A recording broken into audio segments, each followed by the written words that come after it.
Hey everyone, Awesome. you're watching Conversations in Pop Culture, and I am your host, Andrew Davis. And this episode is brought to you by two sponsors of mine, BCW Supplies.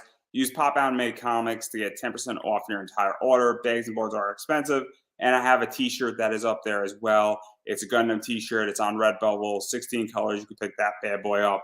And I don't want to bore everybody with my sponsorships because I have with me amazing comic artist and cover artist, Gregbo Watson. So welcome to the show. So welcome. Hey, glad to be here. What's up? Nothing much. I am very excited to have you on because you got a lot of stuff going on and your career is fascinating. But before we really dive into your career, I am curious how you got into comics because your journey is super cool. Yeah, it's a weird one. I'll tell you that. I'm the world's longest overnight success story, probably. Um, a lot of people ask me that question about how I got into comics, and I'd love to say, "Oh, well, I read comics when I was a kid." I really didn't. I read the occasional comic when I was a kid, but my parents actually took. I was always drawing, and my parents took me to a re-release of Disney's Peter Pan. And once I saw that, I was like, "Oh!" And that just opened the floodgates, and I started drawing. Now I watched Super Friends and Spider-Man and all that stuff, Incredible Hulk on TV, but um, in the old Batman show, in the reruns. But it wasn't until really I was in high school when a buddy of mine had like a stack of comics, and I looked at the comics and I'm like, I draw this way, and these are these characters that I've seen in cartoons and TV and stuff. This is really cool. So I really started reading comics, and then I just went whole hog into it. So what was that like? Because obviously everybody comes into comic books differently, and I haven't written anything, and at some point I'm going to, but I came in more as a teenager. And so what was that like? You're always drawing, but then you're like, oh man, there's an actual venue for you to do this, and this is my style. Because it is weird how people discover things and like, oh, I've always, been able to draw Superman, but I didn't know what Superman was. Yeah, it was, it was really, really odd. It was great. I mean, it was like somebody opening a, set of French doors onto this beautiful heaven-like pasture. Cause I was like, oh my goodness, this is great. And, I've always leaned towards like cause I always enjoyed figure drawing. I always enjoyed, and leaned towards drawing the females. But then, I also like drawing the horror stuff and love the fairy tale type stuff. So, it just opened so many doors for me, and I enjoyed it so much. Yeah, to even talk about the fairy tale stuff, because obviously I'm a huge Zenescope fan. Yeah. And I make a lot of money selling Zenescope books. They got a virtual stream tomorrow. It's going to be fun. And well, they take a lot of my money, which is unfortunate because I'm broke because of Zenescope. But that's neither here nor there. So how did you come into Zenescope? Because they do horror very well, and they also do a lot of sexy covers very well. And they really do, fairy tales. It's grim fairy tales. And so how did you come into working for them? Because you've done both cover work for them as well as interior artwork. Yes. It was kind of a weird thing. It was really cool because at the time I didn't really know who Zenescope was because I had been doing comics since the 90s, but I got out for a short period of time because my son was born and I couldn't travel and do cons. So I was a creative director for an ad agency for quite a few years. My son got older, so I was like, okay, well, this is my first love. I'm gonna get back into it. So I just messed around and did a page. I've still got that original page too. I did a page, just kind of seeing where I am after this many years and stuff. So I posted it because back when I was doing it before, the internet really wasn't a thing, to post like it is nowadays. Certainly wasn't an avenue to get work or anything like that. I posted it within like 2 days. The art director at the time, Anthony Spay, hit me up and said, yeah, man, have you ever thought about drawing comics? Because he didn't know that I had drawn, in the 90s. And I was like, yeah, that'd be great. So he said, well, I'm with Zenescope, and, we'd love to get you to draw some stuff for us. Meanwhile, I'm trying to play it cool, talking to him like I knew what I was talking about Zenescope. So I started looking up on the internet. I was sitting there typing up on my Zenoscope. And I spelled it wrong 8 times, like I think everybody does when they first get introduced to Zenoscope. And I looked and I'm like, oh my goodness, this is amazing. This is right. This hits all my notes. Pretty girls, horror, and fairy tales. I was like, this is absolutely amazing. So he and I talked about it for a little bit, and that's how I ended up my first gig for Zenoscope, which was Alice Down the Rabbit Hole. So I did that. I think it was like a 6-issue miniseries, and I did the interior pages. So let's talk about that, because one of the things, and I'm a strong believer, because I know you a lot more from your cover work than I do from your interiors, but I am a strong believer that the best cover artists have done interior work. I look at J. Scott Campbell, I look at E. Bass, and I look at a few others who then have made the transition over to almost doing exclusive cover work. And I'm also a strong believer that you should not be telling somebody to do something that you haven't already done. And so what was that like, really doing interior cover work? Because I think it gives insight into the whole process of building out a comic, as well as saying, hey, I understand what it means to draw panel work. And not saying that you're better or worse than somebody who doesn't do panel work, for instance. But I think that it does give a more completist viewpoint. I agree with that, because either way, if you're going to go into, as opposed to being a fine artist, the difference between a fine artist and an illustrator, and comic book artists are illustrators. I mean, art can tell a story, but illustration, the whole point is to tell a story. Does that make sense? Like, you can have art that's just your feelings or something like that, more representative, but illustration has to tell a story. And there's nothing better than interior work to, really hone your storytelling skills. But, whereas you have panel work and you're doing interiors and you're telling a story panel to panel and through the page, when you're doing a cover, even if it's just one of my pinups, I try to think, okay, I want to capture this moment in time, but also have a nod to a story, like where this person's been, where this person may be going, but then capture that snapshot in time.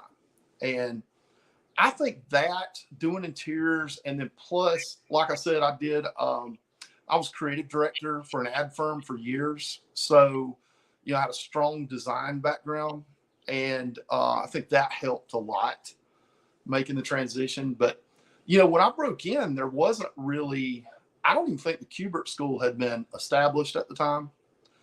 And so a lot of people go back and look at my Zenoscope interiors and are like, well, where did you learn storytelling and pacing and all this stuff from? And everything I do, I guess, a little bit differently. You know how I learned storytelling for interior panels and such?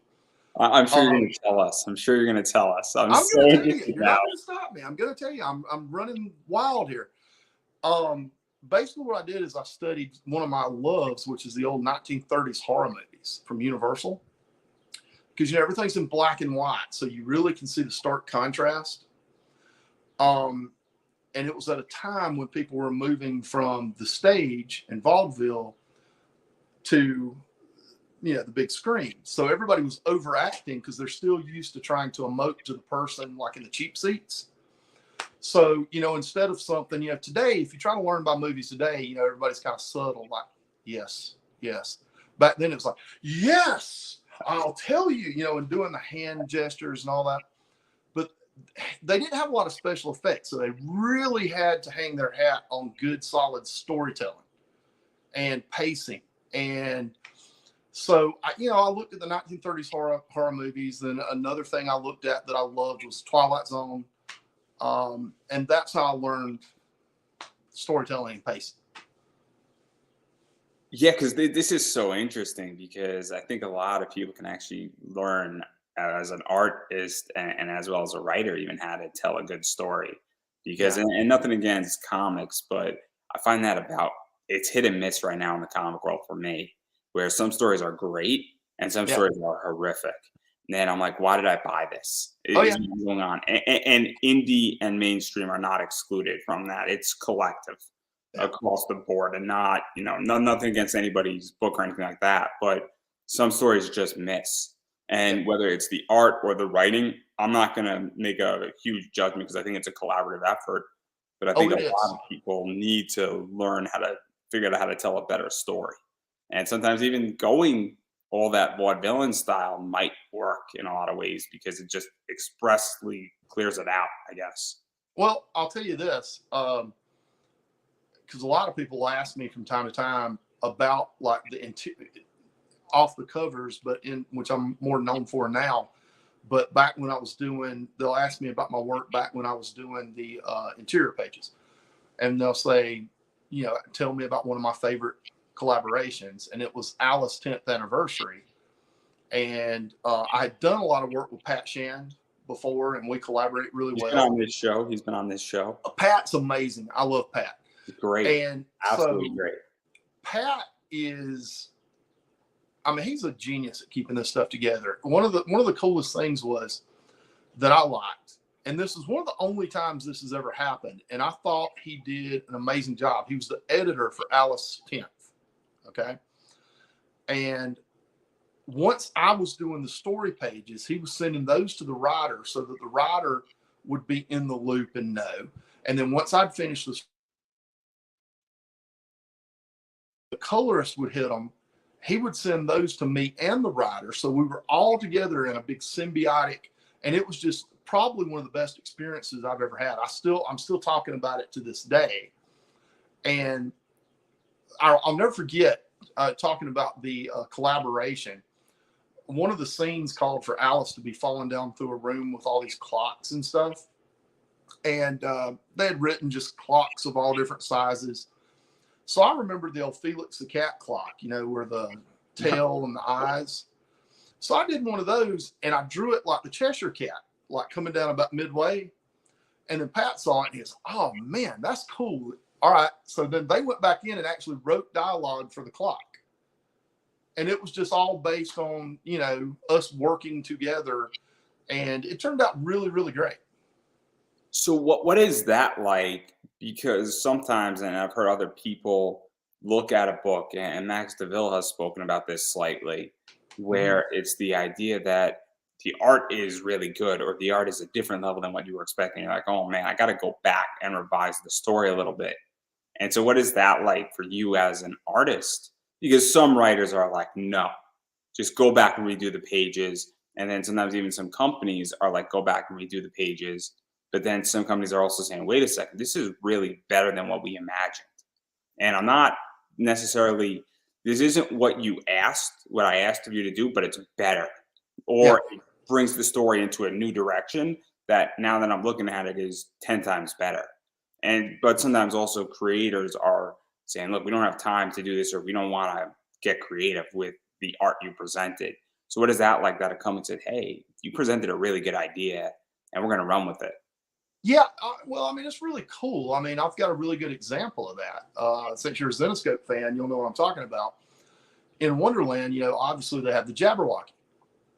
Okay, well, when Zenescope sent me over the reference for the Jabberwocky, the Zenescope Jabberwocky didn't look to me. I didn't realize it was the Jabberwocky. So I thought, okay, well, that reference is missing. So I'm like, I'll go back to the original Tenniel illustrations and draw. So I drew this Jabberwocky, and it was insane, right? And so I got about 3 more pages into it and sent that page for approval. And I get an email from, I think it was Anthony Spade, and he goes, hey, you got to draw our characters to look like our characters. And I'm like, well, which one didn't I? He goes, oh, no, just the Jabberwocky. And I was like, you have reference for the Jabberwocky? He goes, yeah, I sent it. I went back looking through, and I was like, oh my goodness. Okay, that was the Jabberwocky. Well, I said, okay, I'll redraw it. And Anthony hits me back and he goes, no, because it was this big 2-page spread. And I was really proud of it. It had like a zillion little details in this thing. Anthony's like, no, there's no way I'm going to ask you to redo that. It looks great. We'll keep that one through this little series, but going forward, I said, oh, no problem. So I was like, man, I really screwed this up, blah, blah, blah, blah, blah. And so anyway, come to find out, to this day, they're still using that Jabberwocky, which is pretty cool. The Jabberwocky I screwed up and did. So You see, what is that like for you? Because one of the things that I really appreciate about Zenescope is that Robin hasn't changed, Van Helsing hasn't changed, mhm, Alice hasn't changed, and there's all these people like Ebass, I think, helped build out Robin. Pat yeah, Chan created Van Helsing. I know that, and I yep. was unaware of that. So my Zenescope card might be revoked. I don't know if I'm allowed to buy anything from them anymore. After that mess about my show. They're a good crew. They'll take care of you. I don't know. Ralph might take away my Zenescope card, especially after he was on my show like I twice. love So, Ralph. I love Ralph. I love Ralph too, and I Raven did is Death something 10th else. anniversary with Ralph. Ralph was the writer for 10th anniversary of Death, and it was an amazing experience. And we actually we did it. Believe it or not, we did it where you know how you got to worry about the folds and the staple and how many pages and everything.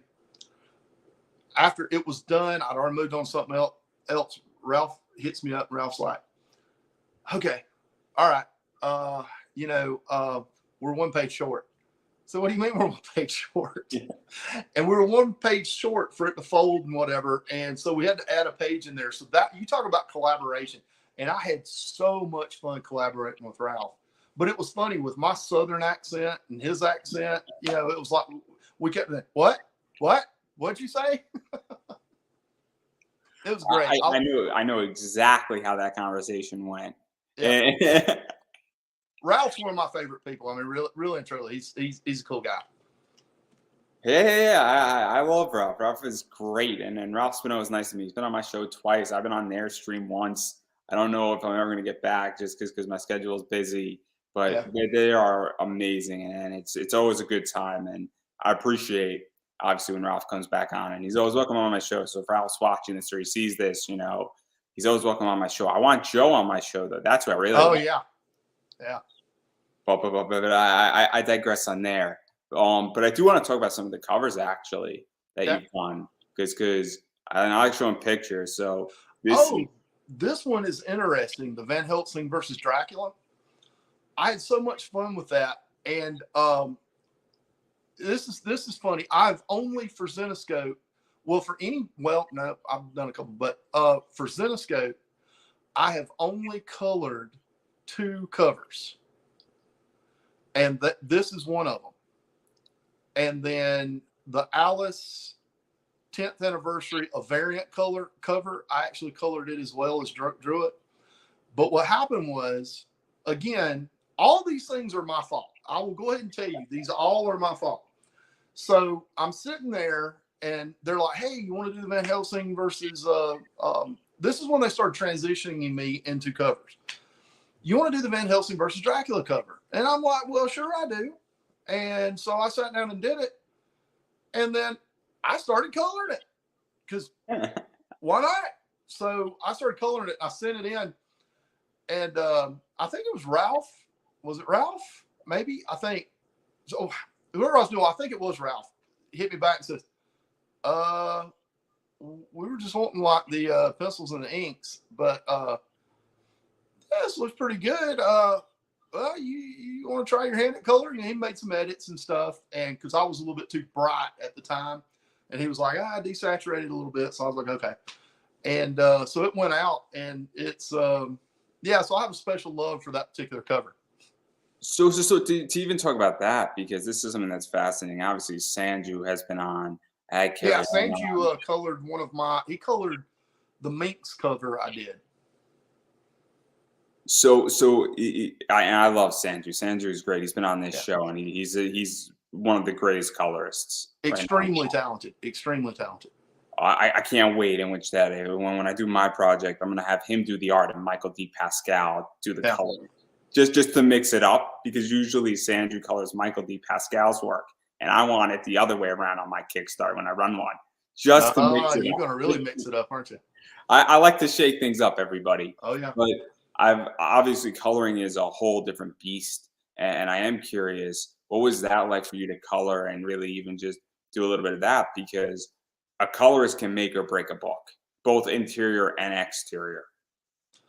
Well, I'm not even close to claiming I'm the world's greatest colorist, but I studied painting. I went through school. I mean, I went through illustration, studied painting, airbrush, watercolor, all that jazz. So, I mean, I had the chops to at least, let's say, get through it.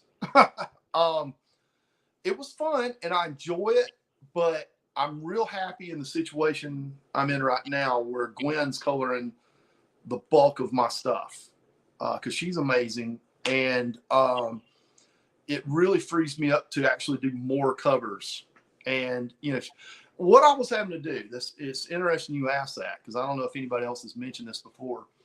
But like you were saying, it's a completely different beast, completely different mentality. Pencils is pencils, inks are inks, and coloring is coloring. So, you know, I'm not the fastest person in the world. I will be the first one to tell you. Sometimes, you know, I've got people, you know, where is it? When's it going to be done? Where is it? Where is it? And I'm like, I'm going. I wish I could clone myself. I promise.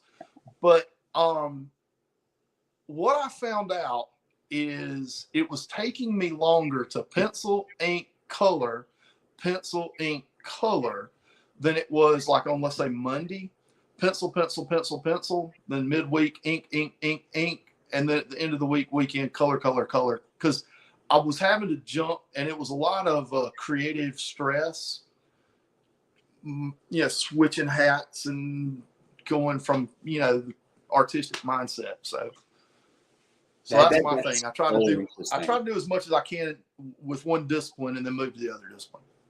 That is so interesting because, you know, I guess, you know, I go in to as an interviewer, and I think it's somewhat related, is that I'll write like 4 interviews and then I'll go into editing mode and I'll go into cutting it up into micro content. But if I was to go and say, hey, that's what I like to do, have big writing blocks. Usually I write like on Thursday, Friday, Saturday, Sunday. And then maybe on my Monday, I'll do some editing because to shift gears. And then I do 2 days of interviewing and then I go back to writing and then I go back to editing. Because if I'm to do writing and then jump to editing, it's going to be a very weird experience. And I find myself to be less productive because I could just focus in on one task and I don't have to shift my gears. And so I find that to be fascinating because I'm very similar in certain ways, or even when I'm starting another project of any type, even if it's just something like, you know, I'll take a day off and I'll just legitimately watch anime all day and I won't do any work because for me to switch gears or even switch to another medium, it just messes with my head. So I find that to be fascinating. What's this take time off that you're talking about? I've never heard of that. Is that like a thing people can actually do? Because nobody's told me about this yet. Hey. If I don't take time off, I'm going to be dead in like a week. Like I need to take a day off. Like I am forced to by somebody in my house to take a day off. It's not a choice. It's not a choice. My girlfriend kind of does that. She'll come over here and she'll say, okay, enough is enough. Come on, let's go out. Let's get some sunshine. Let's see what the world looks like. And I'll walk out like a vampire, you know, but it's pretty cool. I am forced to take time off, but I do want to talk about another cover because I like this cover a lot too. Oh yeah. Mothman. What was that? Van Helsing versus Frankenstein, right? I think so. I think this is that, or it might be. I think it's either that or yeah. It has to be Van Helsing versus Frankenstein. Sure. Yeah. So, what's the story behind this one? Because I love this one. Well, I mean, I love the Mothman. I mean, I'll be honest with you. I was kind of hoping to do like a Frankenstein because I'm a big Universal guy. But I also, me and my girlfriend, as a hobby, you know, kind of like her trying to get me out of the house, we'll go and do like a lot of supernatural, like ghost hunts and things like that. You know, with all the equipment, and it's fun. But so Mothman's like a big supernatural deal. So I was real happy to get to do that one. And I thought it was a cool pose, and I wanted to kind of make it a little bit more, less like big muscular type Mothman and more sinewy or whatever the word is. Yeah, no, I agree, and it's definitely, you know, darker, and I feel like, you know, it's a little like it's the nice Zenescope spin to it. I feel. Yeah, I always try to when I'm doing stuff. See, here's the thing. I love all the companies I work with and work for. I always have a special place in my heart for Zenoscope, though, because it's just like, it's like a perfect match, because, you know, everything fits like a glove, and they've just got some really cool projects and really cool stuff to do. Yeah, and speaking about really cool projects, obviously this one, I love, Jungle Book. because this is not your traditional style that you do. This is out of the norm. I actually like this cover a lot. I think this cover is fun. It's And a unique one, and when it's laid out next to a lot, you're right. When it's laid out like next to a lot of mine, but I don't know. I guess I was just more in a Jungle Book, because again, one of my big influences. A lot of people ask me my style, where I got my style from, and I had to sit down and think about it. And I have a really weird combination of influences. Disney and Disney princesses and Gil Elfgren, the pinup artist from like the 50s or whatever. And it's like, because this is just fun, and it's like a weird one. And then even to go down the rabbit hole, no pun intended. See what you did there. This is also like just trippy. Like, Oh, this is like Spirit trippy. Hunters. Oh yeah. So like, I don't even know like how you even conceptualize this cover, because like you got a gigantic head, for those who can't see it. It's like a head that's like holographic blue, and then there's like a Ferris wheel, and it's just weird. If you're listening in the podcast side of this, I'm sorry that you can't see, but like this thing is trippy. Thank you. Thank you. It's yeah, it's talking about, you know, conceptualizing it. It's just, I tend to like, a lot of times I'll listen to music in my studio when I'm doing certain things. And probably on Jungle Book, I was listening to the Jungle Book tunes from Disney. In this, I can guarantee you I was listening to like my favorite singer of all time, performer of all time, Ozzy Osbourne. And I guarantee you, because when I'm listening to Ozzy, this is the kind of stuff you get. So This is like the sick and demented, and like the sick and twisted. And I had an English professor who would like right up his alley. Is this like, oh yeah, stuff? And then there's also, sticking with Spirit Hunters. We have this one here too. And oh, I've got something interesting about this cover. If you zoom in, I don't know if you can zoom in there, but you can tell everybody that when they look at it, they can zoom in. But if you zoom in to right there around the mirror, there's a picture of like an old actress in the mirror. She's like an old picture, like she's got taped up to her makeup mirror, and it's got a signature on it, like it was signed. And the name is Sarah Gentry, and that's my aunt. And my aunt did a lot of plays and that type of stuff. So I worked my aunt into that particular cover, which was pretty cool. There's some of the ones in Zenoscope, interiors and covers, that I worked family members and stuff into. so what was that like? Because did they know that your family member was worked into it, or was it after the fact? You're like, oh yeah, by the way, my aunt's name is in this cover. Like, I don't think I ever mentioned it to them, and you know, they didn't come back to me and say, well, what in the heck is this and why is it here? I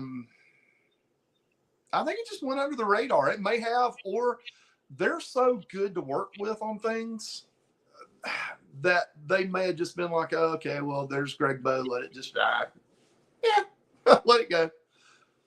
because it's kind of cool. And one of the things, and then I'm going to show obviously one more, and this is one of my favorite covers you've done, which is this one. And Yeah. that's, I think, Grim Tales of Terror. And Yes. I think, is that Karis? That's Karis, and was it volume 2, maybe volume 2. I think I did every cover of Grim Tales of Terror in at least volume 2. There was one volume where I did a cover for every one of them. And so I started out and I was known for Alice. And then when I started doing a lot of the covers, I did so many for Tales of Terror that became known for Karis. So Because this is just like fun, and she's supposed to be scary and killing people. well, in this entire thing. what happened was I had done a old school pinup and I posted it on Facebook, and it was a girl dressed in like a Navy outfit. And Dave hit me up and he's like, hey, that thing you just posted, we've got an idea. And he told me, and he said, yeah, let's do this. And she's sitting in the middle of the Bermuda Triangle. And I'm like, okay, yes. Usually when Zenoscope hits me up, I have a very hard time saying no. So let's even talk about that, because one of the things that I think is very interesting, it's the idea of credibility in comics. Yeah. And I think that there's a big debate where people on Kickstarter say, hey, look, I'm indie and I'm building my own name up and I don't need the big people to do it. And versus also some people say, look, if I write for Zenoscope, or I write for DC, I write for Marvel, all of a sudden I have credibility. And tabling the economics and raising your rates and all that stuff, or even getting, a funnel into you, I guess maybe slightly getting business into you. Once you say, hey, I used to work for Marvel, I used to work for DC, I did work for Zenoscope, you start getting sort of clout. And I think you get a level of respect, especially if you have 50 covers with Zenoscope or you have 20 covers with Zenoscope. And so what is that like for you? Because I think it does add some credibility. It does. Well, interesting story. This is you ask these great questions. It makes me think of this. When I was getting back into it and I was starting to do stuff for Zenoscope, people in my hometown. I live in a small little southern town, and they'd see my art and, oh man, you draw great. Oh, we love the way you draw. Oh, you're so talented. Well, thank you. I appreciate that. And then they'd say, well, what do you do for a living? And I'd say, well, that's what I do for a living. And then they just kind of look at me and do the, kind of like they all but patted me on the head and said, good boy, here's a lollipop, going about your way, poor thing, But once I did Alice in Wonderland, they didn't even know who Zenoscope was in my little town, but they knew Alice in Wonderland. So all of a sudden it went from I was eating beanie weenies out of a can to a dump. They went to the opposite extreme, thinking like every day a big dump truck pulled up to my house and just meh, and dropped a bunch of cash on. And I'm like, it's hilarious. But in the industry itself, yeah, I mean, it starts to get credibility, and I don't know. I mean, it does, I guess. Because I understand from just my interview point, where all of a sudden I'm interviewing people like Paul Levitz, Denny O'Neil, Chuck Dixon, and all of a sudden other names are like, yo, I want to be on your show. And I asked people before, I had those 3 people on my other show, and I wouldn't get a response. And then the second I start name dropping, you're like, oh man, I want to, be on your show. There's been certain people. I mean, I don't know who saw Sonic the Hedgehog, but Colin O'Shaughnessy, who plays Tails, was on my show. And it helped because I got certain people's names prior on my other show. And so credibility to me is key in a lot of ways, where people treat you differently, more doors open. And I think it's a real debate, because I know plenty of people who are doing really well on Kickstarter and they're doing without credibility. But I wonder if they went to Marvel or DC first, what would their careers be like right now, or would it make a difference? And I don't know the answer to that, and it's not a knock, but I think it's a very complicated issue. And so I'm very curious, because you have a name in indie, but you also, Zenoscope, I feel, is not the be-all end-all for you per se, but it definitely changes the game, where I know who Gregbo Watson is. And full disclosure, I didn't know you worked for Zenoscope before. Yeah. But the second I realized, when I was doing my homework, I'm like, oh snap, there's a different level of work here, and there's a different level of credibility. Yeah, I mean, it's I don't know. I mean, it's wild. I mean, the things going on today, I've never seen anything like what's going on today. I mean, I was around in the late 80s. Well, late 80s, I was starting to read them a little bit, but then in the 90s is when I started drawing professionally. And during that time, Image wasn't a thing. It was just on the horizon. I was there when the big Image thing was taking off, and nobody knew what was going on, and it was crazy. You have the indies, and the indies back then were doing pretty darn well for themselves, but nothing like they're doing now. You know, now it's like more people are jumping off into reading the indies than they are the mainstream in a lot of areas. So yeah. Even to talk about that, because I actually am curious, and I have my own thoughts on that, and I take a contrary position. But I'm curious, why do you think indies have gotten bigger, or do you think that they always were at that talent? 'Cause I think a lot of indie books are at the level of DC and Marvel and even Image, but now they have a distribution channel in a lot of ways to actually thrive, and it's also the entry and the gate is a hell of a lot easier than it was well, 40 years ago. I think it's all right. I'm just gonna, you know, as my son's a pro wrestler, so I'm gonna use the term. I'm gonna shoot with you here. I love wrestling. I'm a huge Okay. wrestling fan, you Well, know. my son's a pro wrestler and an MMA fighter, so I always hear him and his buddies talk about, you know, the term. Okay, it's a shoot. It's a work. It's a shoot. Okay, well, this is a shoot. I'm trying to think of how the best way to say this would be. Is It's okay. It's okay. However you shoot, you cannot shoot as good as Lufisto did on 45 Minutes on my show. So okay, yeah. Okay. I don't know if you know who Lufisto is, by any chance. Well, She's amazing.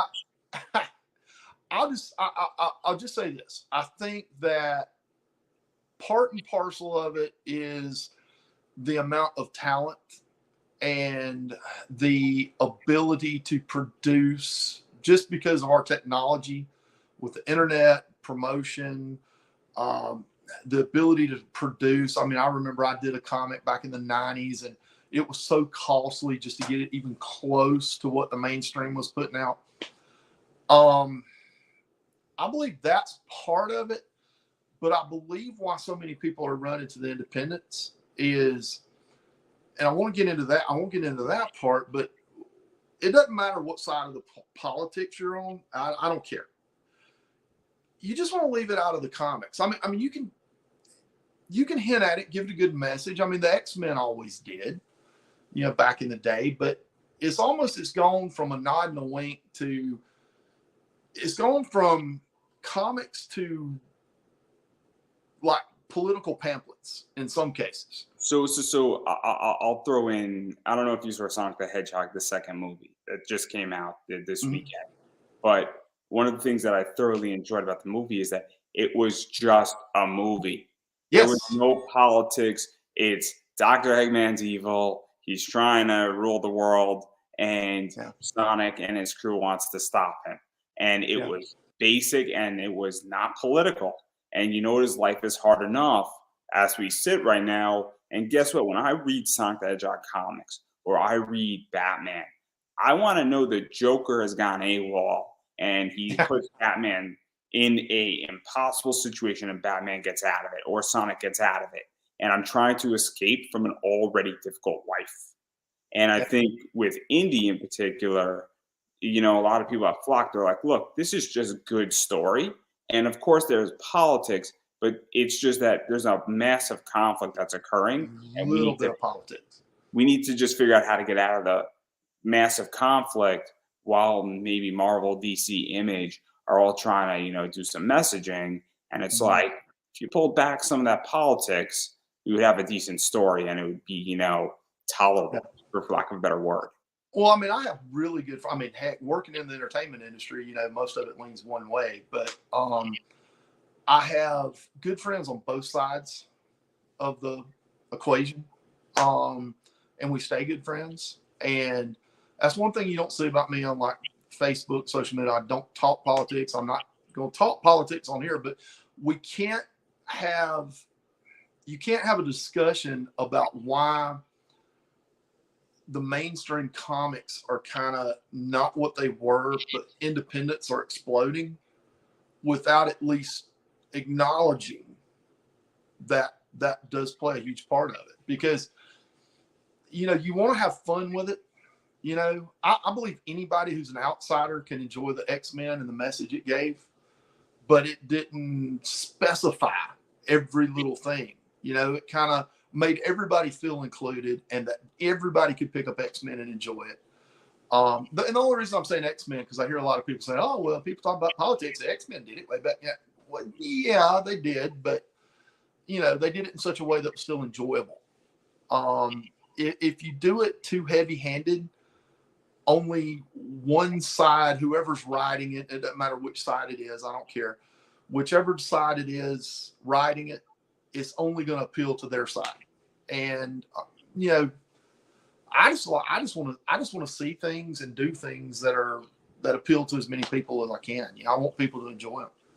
I mean, everybody knows my politics on this show, but it's not a political show, and the reason why people I don't.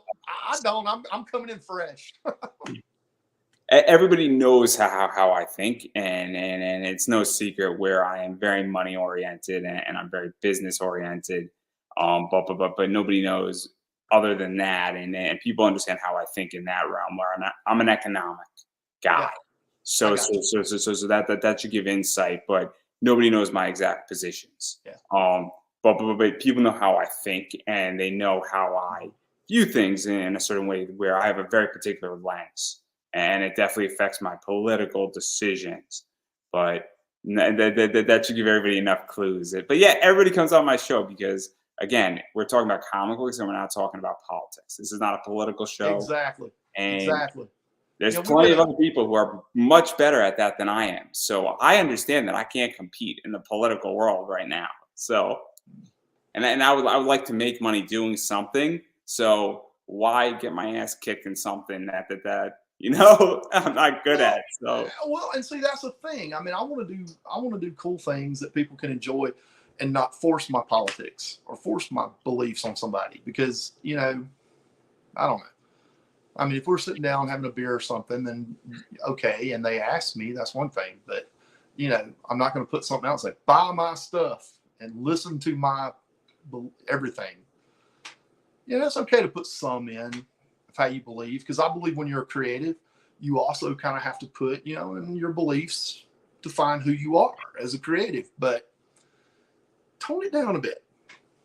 Yeah, I agree. And then speaking about a good company that tones it down a lot, there's some pretty cool stuff. We got to talk about Dynamite. Oh, Dynamite. Yeah, I love Dynamite. Oh, look there. So this is wow. This is now, Gwen colored that one, which is amazing. Panther #1. Yes, Panther. And Gwen and I got hooked up and met after I had already done the Vampirellas, and I colored the Vampirellas, and she colored the Panther. And the Panther just has so much depth, and it's just look at the little volcano and all the stuff going on back there in the sky. It's just amazing. Also, the Panther has a lot more background, and it also has more proportion where you feel the layers in it. Nothing against the Vampirella. No. But if you see something with the exception of that we saw earlier, the Van Helsing versus Dracula, usually if I know I'm going to be coloring something, I will more than likely not do some kind of crazy lot of detail in the background. And I know Gwen can handle it. Gwen's a pro, and I know I can do a background, and she's going to take it and she's going to run with it. So, because obviously it's very cool, and then this is just Halloween, and I love Halloween. So, and that was supposed to come out and be a Halloween exclusive, and we were coming out of COVID and all the little supply chain issues and stuff like that. And anyway, it got pushed back, and it ended up coming out like the first or second week in November, and I was like, oh God. But yeah, it's a Halloween exclusive. And then I really want to dive into indie at this point, because you've done a bunch of indie books, and you got to speak about indie stuff. My friend Jim Noble and everything he does. I love Jim. So this is one of them. And for those who are watching, it is the slightly cut off image on one side of the screen. So that's that cover. And then this is the other cover that's cut off. Yes. And then there's this one right here that's out there. And then this is a fourth one that you've done. And I think you've done a bunch of others, but I don't want to occupy the entire stream talking about Jim Noble. And so but Jim would love that.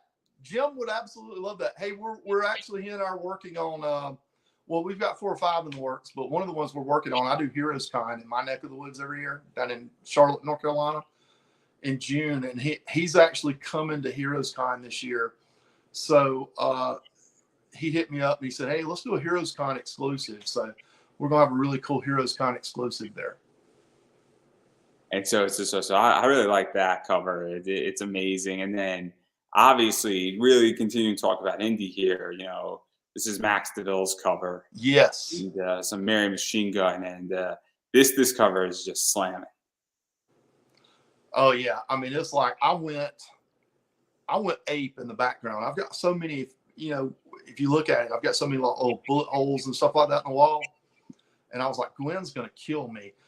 Gwen got that thing colored and she just knocked it out of the park. And I'm like, oh my goodness, that's amazing. Really brought that stuff out. Because that cover is just fantastic. And that's really what Mary Machine Gun is about.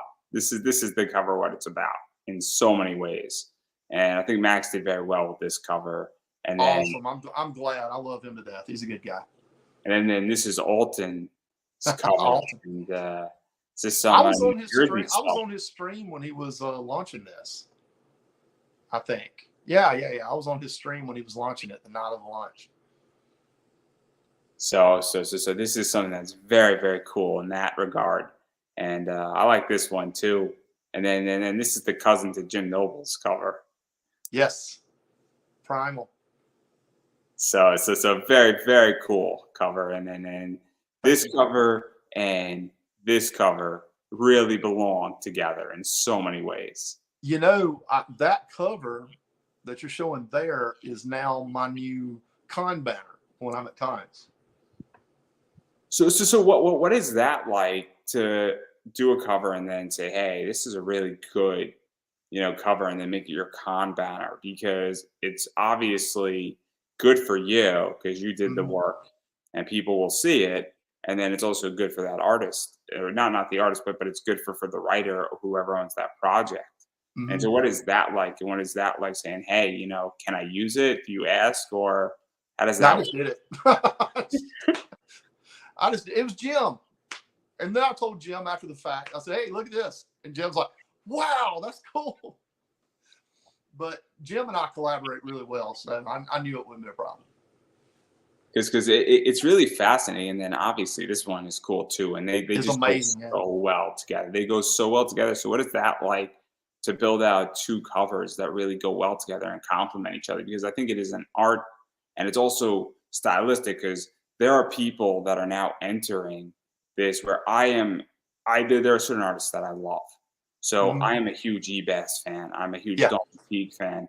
I'm a huge Elias Chazus fan. And so if Elias is doing a book, I don't really care what's in the book. I don't.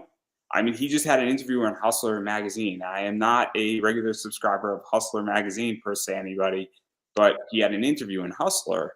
So I picked up a copy of Hustler because I wanted to read his interview. And so there are people who now follow Gregbo Watson. And so they might not know what a totally rad book is or another book is, but they're like, I just want to have this cover. And so what is that like for you, knowing that? And then when we go into something like this, where it's just sort of level 2, they say, look, I like this cover here and I like this cover here, and they're similar and they work well together. So I want to have both of these covers. And what is that like for you? Because that's a whole different ball game, because now you're hitting a secondary niche inside fans who already appreciate what you're doing. Well, it's amazing.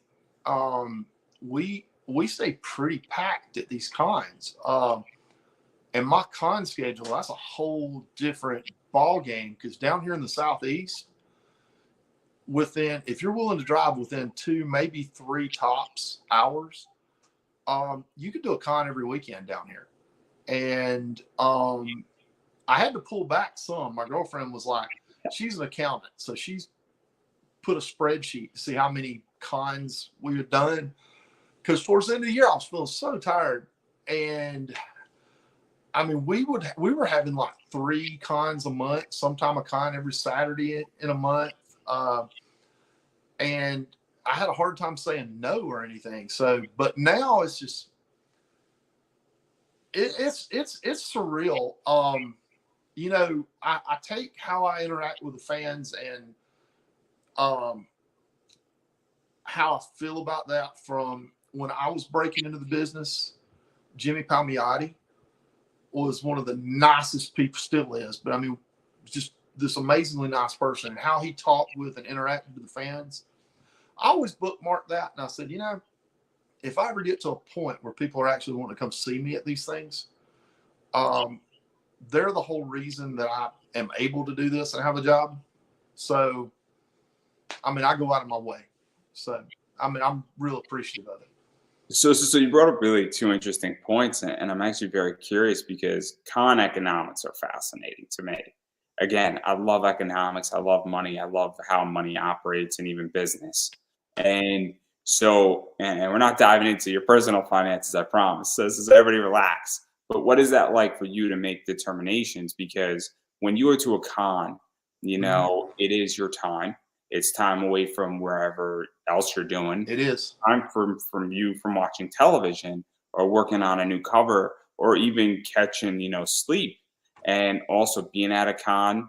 You're whether you're sitting down, you have to sell, you got to put on a happy face, not saying you're not happy to be there, but you know after 16 hours of selling, you might want to tell somebody to go to hell. You might be sick of people, and it's nothing personal, but I don't want No. to be around people for 16 hours, and I like people. I don't want to interview people for 16 hours either. So, what is that like? Because time is money, and even making those determinations, I mean, and those also are. paying for a table and everything as well sometimes. Well, now that's one thing. I won't go to a con if I'm paying. If they want me to pay for a table, I can sit back in my PJs in my studio and I'll be fine. But I usually only go to the cons where somebody offers me a table or asks me to come or whatever. Because I've just got to that point where I almost have to, because I'm having to really ease back on cons I do. I love getting out there because I love talking to the fans, and it energizes me because during the week I'm here by myself, and my son's grown and out, and I'm here by myself, and I'm just going Looney Tunes nuts. That's about the only time I get out of the house because I'm working so much on these things. So I like going, but like my girlfriend will tell you, she will sit there and listen to me tell the same story 100 times, during one day of a con. Everybody always asks, "Oh, you went to this city for this con? Oh, it must be great. Did y'all go out and see this?" I'm like, no, we did not.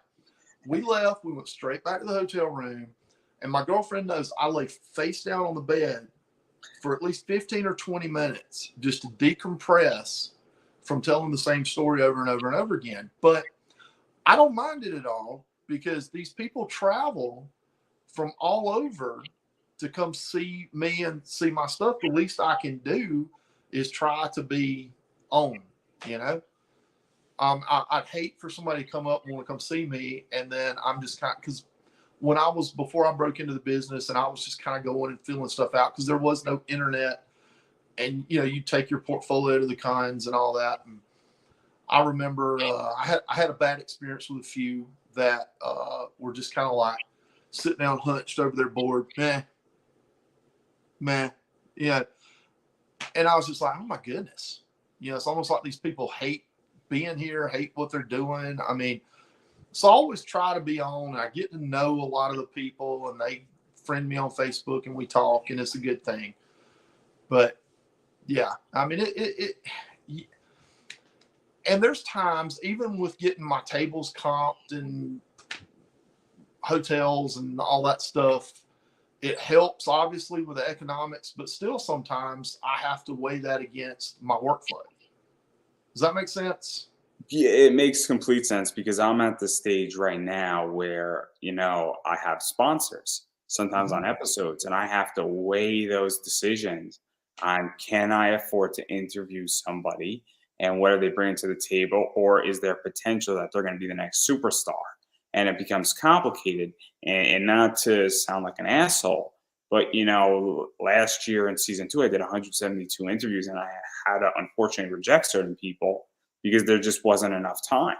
I Right. legitimately was pressed to do 172 interviews, Wow. and I think I rejected like 80 people just because some of the people I was just like, look, I don't really like your project, or I don't think your project is gonna, you know, get me viewership or bring me audience, or they hit me up at a really bad time that I was busy. And it was the idea that, well, 10 people came before you, and well, I don't want to kill myself and get a 17th, 18th, 19th interview during that month in. And so, you know, now I'm actually being very selective on, and I haven't been to a con in a while, but even forgetting about me getting comped or getting a free ticket or anything like that, I'm saying, look, how far am I going to have to travel? How crowded Yes. is it going to be? What is the audience like if I'm just presenting and I got a free ticket? Because I want people to recognize my name. And so I'm really making a lot of decisions where also there's certain topics I love talking about. I'm a huge Gundam fan in the anime world. So I'll talk about Gundam all day for free because I enjoy it. But if you want me to talk about a topic that I don't love as much, I'm like, even if I get a free ticket, it gets complicated. So I completely get it. And look, I want to be paid for my time because I got a lot of Mhm. other things going on. I don't just do this. I have other business interests that I'm attaining to. And, you know, I weigh it against me going. And when I go back to cons, and, you know, probably we're looking maybe not this year, but next year, I'm gonna be like, look, where do I want to spend my time? Because my time is worth a lot of money to me right now. Yeah. And you know, if a con's willing to pay me, I'll travel halfway across the country if they're willing to pay me at this point. Because You're you're more reasonable than I am. I had 2 chances to go to San Diego Comic Con. One in Texas, one in Australia, one and twice in San Diego Comic Con. And my girlfriend bugs the daylights out of me. She cosplays, you know, when we go to these cons. She wants to go to San Diego Comic Con so bad. And I told her, I said, I will go when they invent that thing from the Jetsons where I jump into a tube and then it tubes me right into my seat. And then at the end of the day, will tube me right back here, you know? So I just, you know, just because once you got to think about going across the country, because when I don't know if you've seen pictures of my con booth, but my girlfriend put it all together. I'd love to take credit, but she did it. Back in the 90s, it was just like a table. It was just a table, a sketchbook, and a couple of pens. And it would tear out the first page, make a table tent, write prices for sketches on it, and go to it. Now we've got books, we've got prints, we've got original art, original sketch covers. We've got the displays. We've got an electronic thing that plays my X-Files thing on loop. And it's this weird kind of thing. And I told her, I said, you know, it's not, you know, our car is, we call the car her SUV, the Conmobile. It's packed between her cosplay stuff and my stuff. There's just no way you can get anything else in there. And I'm like, how are we going to get that to California? I'm like, no. I'm like, I'm doing too many cons now. So, oh, I mean, look, I can be bought. There's no question about it. I completely understand that I am for sale. Now, you might not be able to afford my price, but there's no question. I am straight up honest about it. I am for sale. And well, I may go with you there. Yeah, I mean, you know, you know, I'd go to a con far away somewhere else if the price was right. I'm not going to say I wouldn't, but I mean, I'm not going to San Diego if they called me up for free. I'll go to New York Comic Con because I live in Connecticut. yeah, If they say we'll give you a free ticket, I'm there. You know, and I got to present a panel, no problem. That to me makes sense because that's a day trip. You know, that's a 2-hour car ride. You know, which isn't bad. And I'll just go for a day. I'll have a blast, and then I'll come home. But the idea is that if you want to fly me down to you know San Diego and you want to pay me for because you're not paying me to be at San Diego, you're paying right. me for my travel. You're paying me for all the time I wait around. My favorite quote is Ronald Reagan said, I would act for free. You're paying me for all the time I wait around. And that quote, whether you like Reagan or not, is not the point. The quote is that if you're at a con and you're being paid, you're not being paid for your comic work there. You're really not. You're being paid for all the waiting around you're doing and all the Yeah. BS you're being put through. And because you would do the comic, most comic people would do it for free. It's all the other stuff is why you're being paid. But I digress right there. That's a whole different discussion for a whole different day. And since we're on North Carolina talk, we might as well talk about this right here. Oh yeah. Your fellow North Carolinian, Ben Lacey. Yeah, Ben's a cool guy. Ben is a cool guy. And it's like I had a lot of fun. I had a lot of fun doing this. One. And every so often, because we're in the same area, I'll be at a con and he's at the con and he's got this big inflatable shark hanging over his booth. And this is my favorite thing in the world. He'll be sitting there and I'll glance over and I'll see people walking by him. Hey, so do you like sharks? And I love every bit of it. It's great. He got me. Eduardo Guzman was just on, and then Ben was just on too. So I really like this thing, and I like your interpretation of the girl. I really do. I think you should just put that on every cover. Just every cover. Just change her shirt up, do a different color. Every cover from here on out should just have a new title and her on it, even if it's a book about something else. And he'll sell so many copies. I'm just saying, Well, it was so interesting, doing this one. It was so much fun because I love sharks. Because I was around Jaws and all that stuff. So yeah, it was up my alley, and it was kind of cool because I love drawing the females, but every so often I get a chance to work like some kind of animal or something in there. And I got to do a shark on this one. It was amazing. I'm doing one. As a matter of fact, I just walked out of the studio. I'm doing one. I won't say what yet, but I'm doing one. And it's a girl. She's got an owl. And I was drawing this owl this morning, and it looks really cool. Yeah, and then obviously speaking about all my friends, and if you haven't realized, everybody, all of these covers in the back are people that I've interviewed for the most part, except one, I think, which is. But that's neither here nor there. You could play the guessing game of who I haven't interviewed. But I do want to talk about Gage's book, which yes. That book funded, and I'm glad because I didn't know and I was a little scared, and I'm glad that Gage funded. I was too, and I was like, "What in the world is going on here?" It was wild because it's such a good book, and he is such a nice guy, and I just was like. I was on pins and needles, and when he announced it funded, I was like, I was one time during the day I jumped up, everybody's breath wave out of my drawing was held, right? Everybody's breath was held, and then when he funded, everybody got to breathe again because I was like, oh my god, like I don't know what's gonna happen, and I'm very honest. And Gage is such a great guy and everything, but like I was a little bit like, ooh, I don't know what's gonna happen here, but I'm glad it funded because it's a great cover in a lot of ways. Yeah.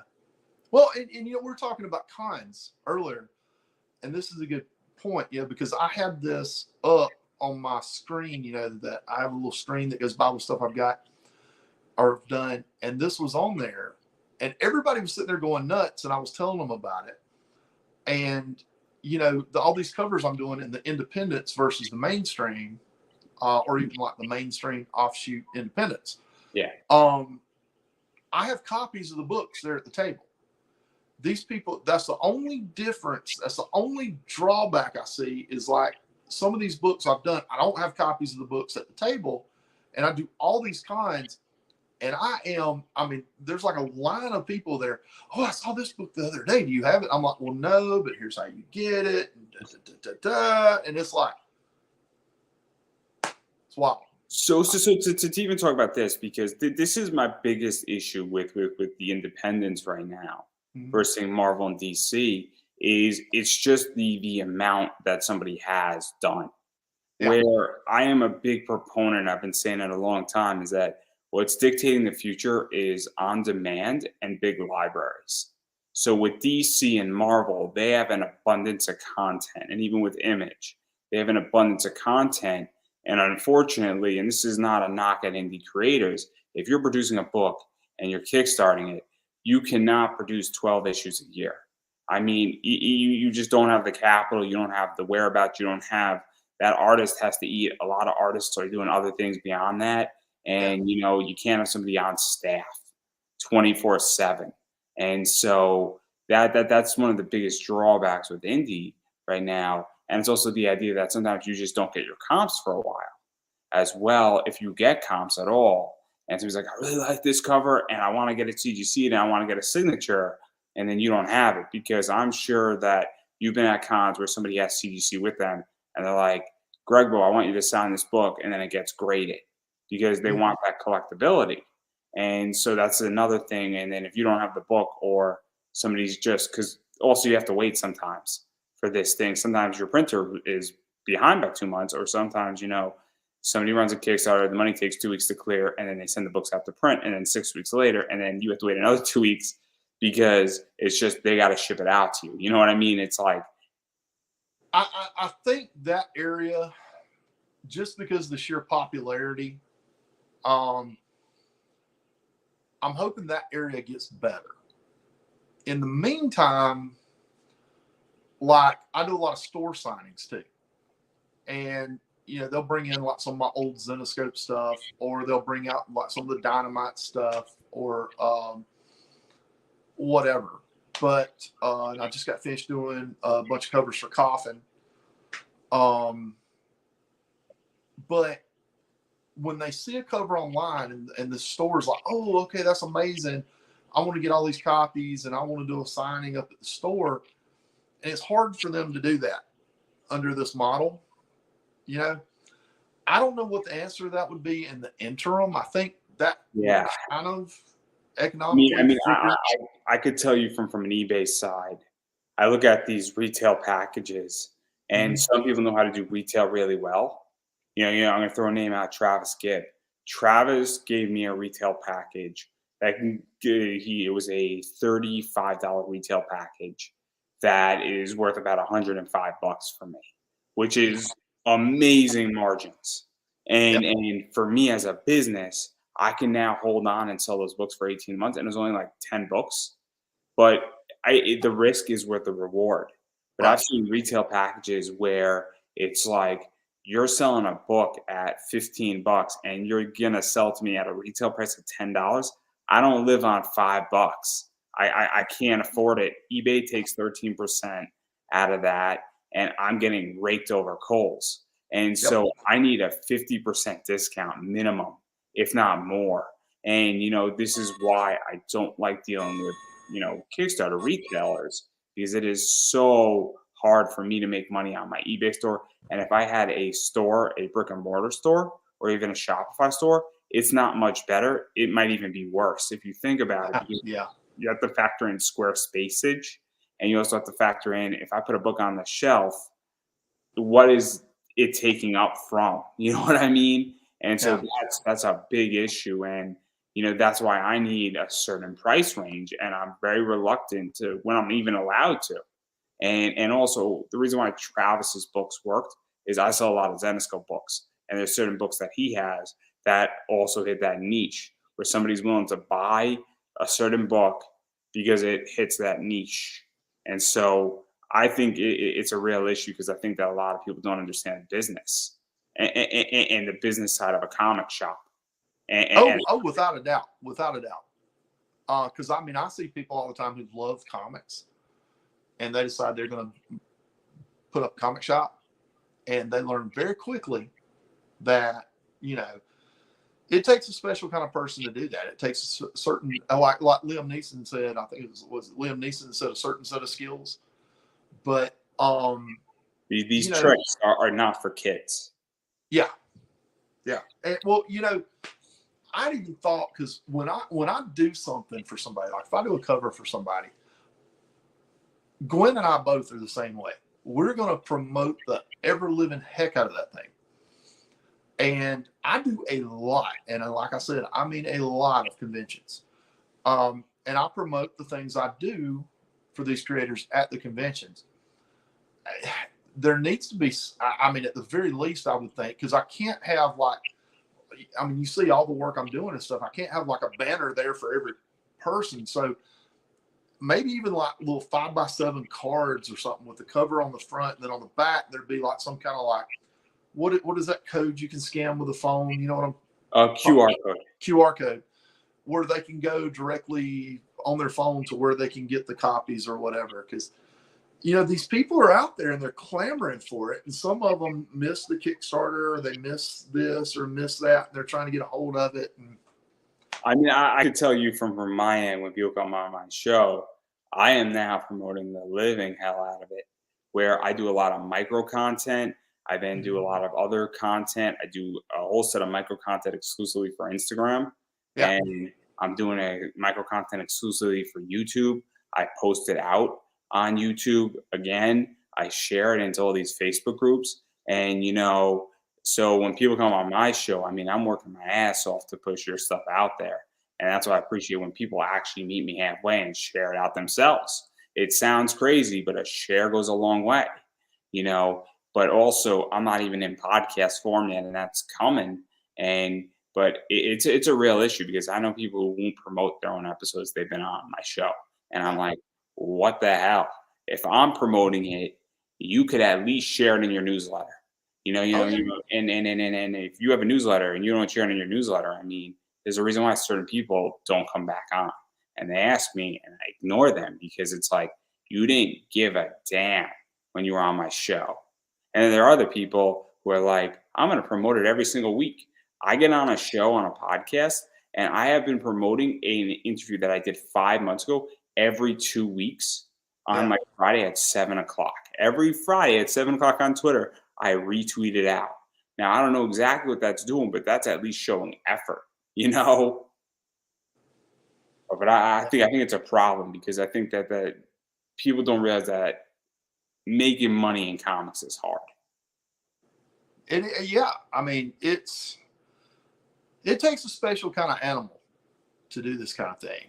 And, you know, I tell, because one thing I do is on Thursdays, this is the one thing I carve out each week, is I teach a class of kids at the local little fine arts center here in my hometown.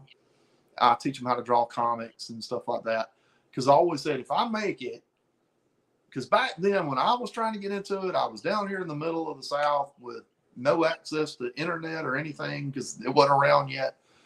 I said, if I ever make it, I'm going to be there and, you know, pass on and teach to the kids. So I try to do that. But, you know, I tell them all the time, I'm like, if you think you're going to grow up and just sit in your PJs all day and draw Spider-Man and just walk out to the mailbox with your latte and pick up a big fat check, you're insane. You know? Yeah, no, I know that. You got to hustle. And speaking of which, Gwen Dallegald, if you're watching this, get to work. We've got work to do. and I do want to talk about this cover as well, which is Niobe. Which is now a trade paperback, which is live on Kickstarter. So it was supposed to be the Indiegogo exclusive, but it became a Kickstarter cover for the trade paperback. Very cool version of Niobe. I know that Larry has been pushing it out hard for a while and been dropping it and has been wanting to use it forever. So what's the story behind this one? Because it's kind of, it's a fun interpretation of her character, of his character, not of her, not. Yeah, so it's a fun interpretation, everybody. Well, what I ended up doing, I mean, when I saw it, I mean, I was like, I fell in love with Niobe. I love the character. I love what he's trying to do with the character, and he's so energetic. It's just, you know, they say enthusiasm is contagious, and he has it in spades. So I just fell in love with this character, and you know, I was just sitting there, and he hit me up about doing one, and I just absolutely loved it. I still love it. I'm glad you've got it up there for me to sit here and look at it for a minute, because I enjoy it. Yeah, and I know he's watching right now, or he was, and he had texted me, and it came across my screen, and I'm on the phone. You know, I'm doing this via my phone camera, so I can't respond. The answer is yes, but go ahead. So to even talk about Niobe for a second, Mhm. obviously, Larry just put it up in the chat, so everybody who's watching it, in the chat, go check it out. If they're interested, they like this cover, they could pick it up. It's a very cool book in a lot of ways, and I really recommend that people check it out because it's a very cool thing. And I think it's origins and birthright. It's three of Niobe stuff, and obviously there's a lot of cool stuff. So if you're a trade paperback person and you want to catch up with birthright and you want to get origins, which just came out about 2 months ago, I recommend that's a really good way how to get it if you want all three stories. So that's something to pay attention to. And obviously, I enjoy Larry and everything he does with Niobe. So I don't think you're going to be disappointed with the story, everybody. Yeah, Um, he's amazing. And you said that about, him posting in the chat. Just so everybody knows, if you've put anything in the chat and think I saw it, I'm not seeing it. So don't think I'm ignoring anything. I don't see it because I'm barely able to operate what I'm doing here. So oh, I am completely ignoring you. No question about it. It's just the way we run. But I know a bunch of you were watching and everything, and I appreciate everybody who watches this and hearing this both on repeat and live and in podcast format.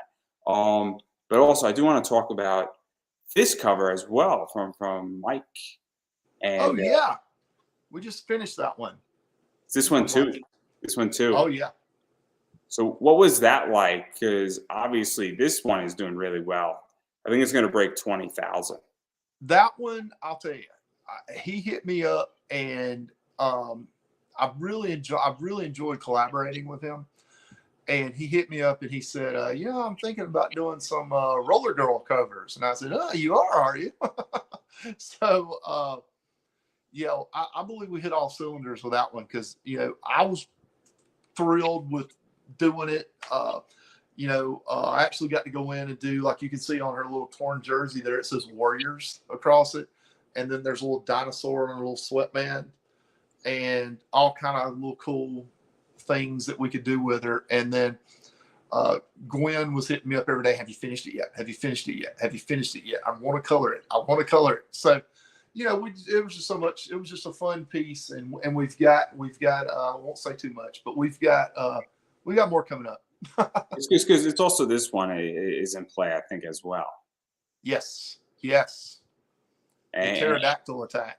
and what I like about this one, and obviously, thank God, the naughty is blurred out. I'm already in enough trouble on YouTube, and I'm pushing the line already on Facebook, guys. But what I like about it is that the nude has a different background, where Yes. it's similar, Now, but I would love to take credit for that, but that is Gwen.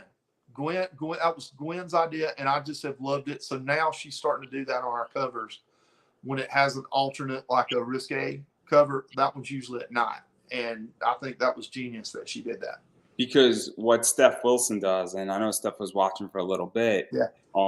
he That's mixes cool. up some of that as well, where he almost does sometimes a mirror of the naughty version, or he changes up the color a little bit, or for instance, there's a clip where there's one bat that's looking at the girl when she's has her clothes on, and then when all of her clothes are off, well, there's many bats looking at her, and so it makes the cover a little bit different, and it adds a little bit more of a story. And I know that John Royal did something for Merc Mag and Born of Blood, where the naughty version has a different background. And I think it's nice because it Yeah. makes the cover a little bit different. And Yep. it doesn't take a hell of a lot of effort, I think, to do something like that and mix it up. So I think that's something very cool. And then the final cover I want to talk about is my friend Casey's book. And this is this. And what's fascinating about this book is that obviously this was on Kickstarter and it got picked up by Keen Spot. And this is a book that's now in stores. And Yeah, that's cool. Yeah. what is that like for you? Because obviously going from being on, I don't know if this was on Kickstarter or you were hit up after the fact, but even still to have a book go from indie into distribution, but it's still considered indie. What is that like for you? Because Well, I mean, it's really cool, of course. He did hit me up before the fact. I believe, if I remember correctly, because I'm getting older and my memory's not what it used to be, but I believe he had actually said there was possibility of it, but it hadn't happened quite yet. It was on the verge. And so I did this cover, and I was just like, I had a blast. I just had a blast with this cover. I mean, it was a lot. It was a lot of fun. It was a lot of fun. Because I would imagine that obviously being part of a cool thing like this, where books are now coming into stores, and Mhm. indie books are coming into stores, and I think that it's going to be both good and bad for indie. And I have a theory on this where I think that just like anything else, I think the free market is going to determine winners and losers. Yep. And I don't know what's going to be a winner or a loser, but I do think that some books are going to slay dragons and some books are going to just sort of fall flat on their face in some comic stores. But even still, people are coming into a store and they're like, I don't know who Gregbo Watson is, but I do see this book and this cover looks awesome. Who is this cover artist? Because it Yeah. is massive exposure for you, more so than I even think for Casey to some degree, and even his book. Because I go into a shop and I'm like, what cover looks cool? Because Yeah. I know what I go into a shop, I have $40, right? And let's say I know that I'm picking up 4 comics and that's $25. I then say, okay, I have $15 left over. What cover looks cool that I could throw up on Instagram and I can get 15 likes on Twitter or 15 likes on Instagram? And yes, I Right. am artificial. Do you deal with it, everybody? But even still, it's kind of like what cover just looks cool or makes me say, man, that's a cool piece. And then you pull it out, and you put it in your long box, and then 6 months later, that's a really cool cover still. Yeah. So, what is that like for you? Because I think you benefit more than Casey. Nothing against Casey. Oh no, absolutely. Well, I mean, you know, I'd love to give you a better answer, but I don't think about it as much as probably I possibly should. Um, I'll tell you something. I thought about it more in I thought about a lot of this stuff more in the '90s than I have once I got back in and started back with Zenoscope and then forward till now. Um, Prior to getting back in, everything was about, because I came from, I broke in about the same time Image was blowing up and everything. So during that time period, everything was about style, style, style, you know. And now it's just kind of like I said, okay, I'm gonna draw the way I'm gonna draw, and I'm not gonna really keep up with this over here or this over here or what's going on. And sometimes I'm sitting at a con and somebody asks me a question, and I'll just be like, I don't know. But at the end of the day, I just don't think about it as much. Every once in a while, my girlfriend will say something like, "Isn't it cool that such and such and such and such is happening or happened?" And I'm like, "Huh, yeah, it really is," and I can enjoy it. But I'm jumping back and forth on covers and doing so much that it's hard really to sit down and think about that.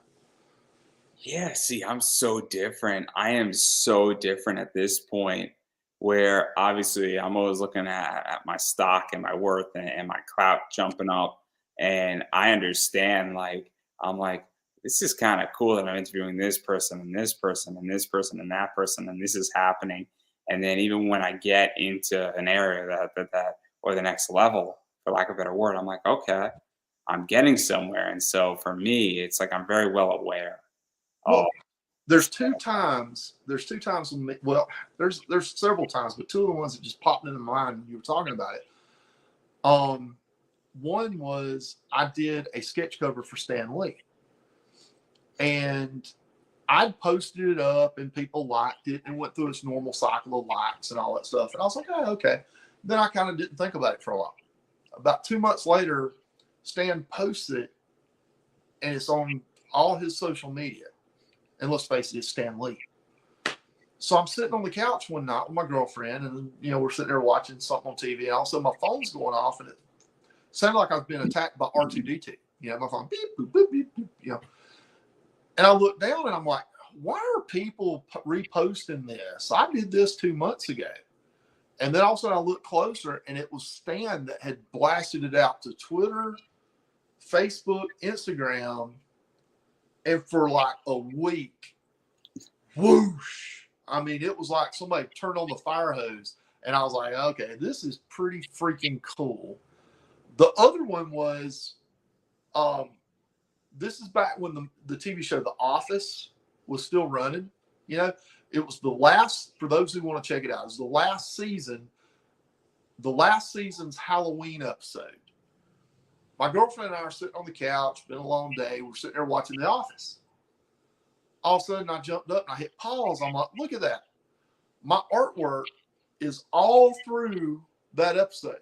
They had taken this witch I had done, and they'd used it to make this put the wart on the witch thing, you know, that they were doing in The Office. And it was like so freaking cool because I was like, oh my goodness, that's cool. So, you know, my art's on The Office. You know, I see something every once in a while, and I kind of, you know, I did some Guardians of the Galaxy cards and stuff for Marvel. And when I was doing it, you know, the first one I did a Thor. And my son was still here at the time. And I was like, hey, did you see the Thor I did? Did you see the Thor I'm working on? Yes, Dad. We all know you did a Thor. You know. So after a while, I was kind of like, yeah, okay. You know, so I went through the rest of the cards, didn't think anything about it. And then they like coincided with the movie or whatever. So when I went to see the movie, I'm sitting there in the movie theater, and I'm like, just in the middle of the movie, I'm sitting there going, huh, this is pretty cool. You know, I mean, every once in a while, something like that hits me, but not like it used to, because I kind of have to. I gotten to a point where for artistic vision's sake and creativity and just be able to get the stuff done, I kind of stay, you know, kind of like the horse with the blinders. You know, I kind of and go.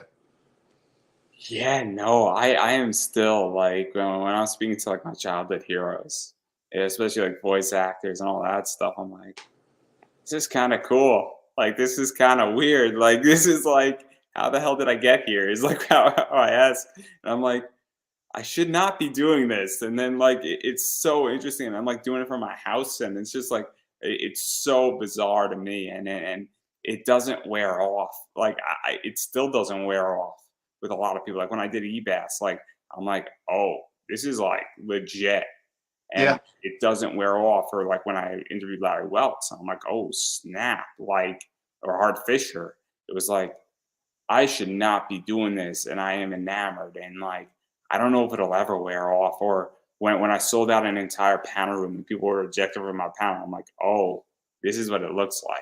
So it's very cool for me. But I do want to back out of talking about your cover work per se, and I actually am curious, in your opinion, what makes a good cover? Because obviously you do a lot of cover work, and you've done interior work, but covers sell books. I think it's crystal clear in Casey Bowker's position. I think that cover is definitely selling that book in a lot of ways. And so what makes a good cover work?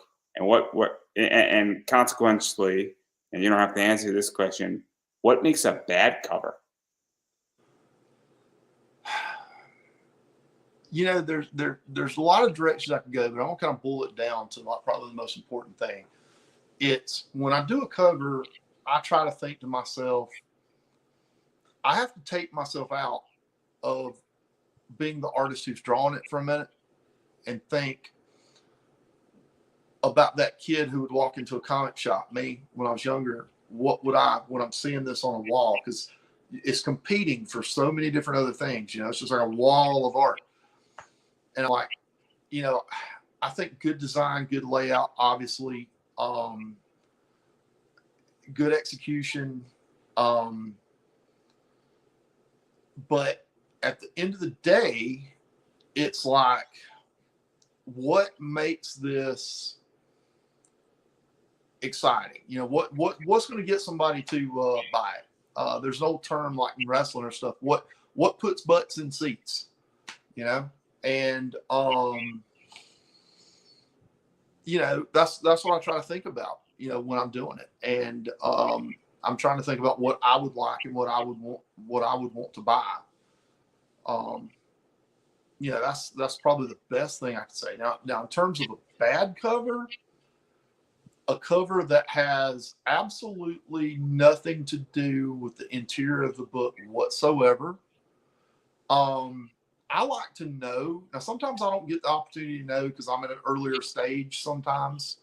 Like maybe the script for the book isn't finished or whatnot, and they just kind of give me a general idea. But I like to know a little bit about what the book's about so I can kind of be a little playful, you know, and be a little playful with the idea of the book and kind of make it interesting. If it has nothing to do with the book whatsoever and poor execution and, you know, or I'm one of those, I don't know if you've noticed, but if you look at my covers, I try to go really close in on the characters, you know, kind of make the character the star, kind of make the character the big element. Making the character like really, really, really, really small on the cover, I think is not really a great idea. I mean, those are just some of the stuff that I try to stay away from. No. This is fascinating because I have a slightly different opinion, and I love Zenescope covers with sexy girls, and sometimes they don't have anything to do with the cover Yeah. and the book, or they obviously have something to do with the cover, but you know sometimes Zenescope is doing a polka cosplay thing. Those covers by Senko Minaki have nothing to do with the book, but they are amazing pieces of art and they're Yes. awesome covers. And so I am willing to accept because they're just characters from Zenescope. And so I am perfectly fine with that. But I also, at this point with Zenescope, when they do covers like that, I don't really care because I'm not buying the art versus the idea that if I'm to pick up, you know, Casey's book, and the only reason why I'm not saying it is because I'm going to get the name wrong and I don't want to embarrass myself. But if I'm to pick up this book, it needs to have something to do with the book. You know what I mean? Yeah. Because I don't know anything. I'm expecting this character and this type of artwork and this character to carry a sword. If she shoots with a shotgun and there's a sword on the book, I'm going to feel gypped and robbed. Yeah. Well, I'm with you though. I'm with you though on the cosplay covers.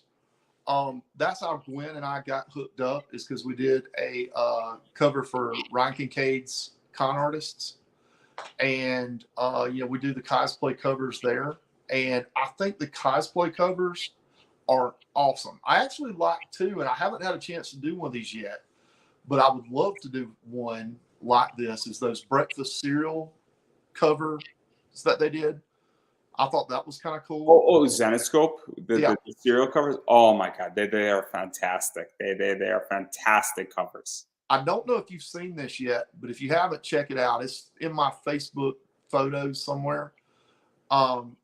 This wasn't a cover. I would have loved it to have been because I thought it was a cool idea, but I ended up, it's my Halloween print every year when I go to the cons around Halloween. I know which one you're talking about, but continue. You know which one I'm talking about the breakfast cereal, the monsters. There's what was it? Bride of Frankenberry, Countess Chocula, and Blueberry, because Blueberry fits for anybody. But oh no. Zenescope did a really good job with those Paul Greens. yeah, And then I have a few of them, and then I sold a bunch of them because they're worth good money. The ZenBox ones are worth good money. Yeah. I mean, like real good money, like $100 a piece money, which is crazy. But I digress. Where we're smart on them, and then now Zenescope is doing. I think they're doing video games this year. Yeah. Where I think Chazus, maybe it's not Chazus, but they're doing Mario Van Helsing. Which is really cool. You got like a flying like raccoon Mario just as Van Helsing with big breasts. It's an odd cover that should not work. And that's tomorrow night, guys. So buy from Zenescope. $100 gets you a medal and a very cool cover, limited to 200. And this is where I'm going to be poor. But I digress. Right there. But yeah, no. It's something special, you know. Maybe on my book, I'll let you do serial covers. See, there you go. Yeah. You might not say yes once I tell you my project off air. A bunch of people know it, and it's going to be hilarious. But I digress. But I do want to give you a chance to self-promote because we've been speaking for like an hour and a half and change. And Oh wow, it doesn't feel like that. Yeah. well, I work hard and I'm trying to keep it as interesting as humanly possible. And I appreciate everybody watching this, who's watched it so far. And I You should have appreciate had some subtitles down below for my southern accent. you know, is they can deal with it if they can handle Eduardo Guzman, who is from Mexico, Yeah. and he spoke perfectly fine, and he sounded just as good as you sound, which Oh, is okay. wonderful. Then everybody can adjust. Is all I'm going to say. But I do want to give you an opportunity to promote yourself. Where can people find you? Where can people bother you? Where can people make it Okay. so that you don't get any sleep because you're doing all the work for them? Where can people pick up commissions? Where can people find you at cons? Where can people just send you money without you having to do work so you can take a day off? You know, all that kind of stuff. That would be so nice. No, I guess, Facebook, obviously, Gregbo on Facebook, Gregbo Watson on Facebook's my fan page. Just Gregbo on Facebook is just like my regular page, and I'll add you to both. I don't have any problem with that. Then we'll see. Instagram is just Gregbo. Twitter is a cesspool, but I'm still on there. It's at Wicked Gregbo. We put something up there the other day, and Gwen hit me back because got one like, or that Gwen had put up, and she said, "Oh, I got a like," and it was me. She was, "Thank you for my one like on, on Twitter." I'm like, Twitter's a cesspool. What can you do? But I do cons all up and down, here in the Southeast.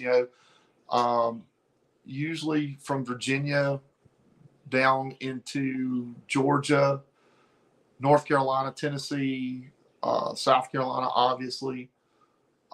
Every once in a while we venture out. We did one in Arkansas, Little Rock, because my girlfriend wanted to go through Graceland. So, yeah. And, yeah, other than that, I mean, check out, those social media feeds, and you can get in touch with me there about, possibly, doing a cover or getting a commission or anything like that. Yeah, and then as far as I'm concerned, and I'm going to keep saying it, you got to support indie.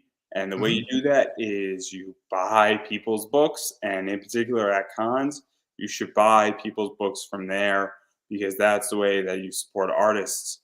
Furthermore, obviously, you should hire artists when you need them. Hire Gregbo for a cover. Hit him up if you want it. I don't think you will go bad, and that can all be worked out between you and whoever wants to hire you. And also, though, even going further, obviously following people on Facebook, Instagram, Twitter, that stuff matters. Sharing out posts that people it really does. It is a big deal, and it's free. So that's something that you should be doing. And so that's very helpful. And as far as I'm concerned, obviously use BCW Supplies code Pop Anime Comics, 10% off your entire order. Bags and boards matters, guys. It protects your comics, and well, they're expensive right now, so use that code. They are backlogged, unfortunately, so you're gonna have to wait. And so keep that in mind, but save yourself 10%. And then also I do have my t-shirt that's up there, which is right here. So that's on Redbubble, 16 different colors. So it's making fun of Taco Bell, Gundam, most interesting man in the world. And you can get it in any color you want it to be in. So go buy my shirt, guys. And then you can also pick up these bad boys. They were just sold up at Wizard World Philadelphia with my friend DJ Croft, who was a cosplay guest. I have about 40 of these left. They're up on my eBay store, so you can go check that out. And on that note, I'm going to give you the final word. Well, cool, man. I mean, it was a pleasure to come in here and talk with you. Like I said, it doesn't seem like, what do you say, it was an hour and a half? It seems like we've been talking about 20 minutes. Almost hour, 40 minutes, everybody. But I told you I could talk. I knew it. I knew it. I knew you could talk. The tricks to get me to shut up. Hey, I knew you could talk. But on that point, everybody, I believe that is a wrap, everybody.